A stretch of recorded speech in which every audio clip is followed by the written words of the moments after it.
ស្នេហាលើលោកនេះជាអ្វីទៅហេតុអ្វីត្រូវតម្រូវឲ្យបាយទេវតាចៅមហាម្ដេចលោកបាត់ណែខាត់រឿងហេតុដាច់ខ្សែមីស័យស្នេហ៍ស្រមៃផ្សងគេកាយខ្នើយមួយរូបរត់ហើយឆ្លងជួបกับជីវិតតែគ្រប់យ៉ាងឈ្នះអំណាចព្រំលីខិតមេឃដីដាច់ចិត្តឲ្យអូនក្រាបគុំនឹងជាតិនេះកម្មតាបំបែកអូនស្រែកសូមជួបបងជាតិក្រោយស្ដីមិនចេញឡើយមានជាតិក្រោយក៏មិនប្រកបថាបានស្គាល់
ចាប់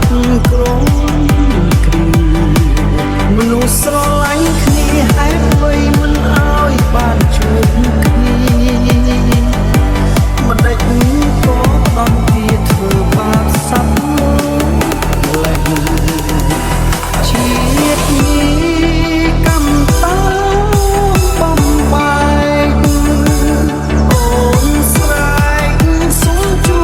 បបងជាតិក្រោយស្ដីមិនចេញឡើយមានជាតិក្រោយក៏មិនប្រកបថាបានស្គាល់ស្នេហាលើលោកនេះជាអ្វីទៅ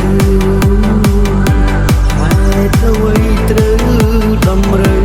ឲ្យបាយទេវតាចៅមហាម្ដេចលោកបាត់ណែខាត់រឿងហេតុដាច់ខ្សែមីស័យស្នេហ៍លោកស្រមៃផ្សងគេកាយខ្នើយមួយរូបអូនរត់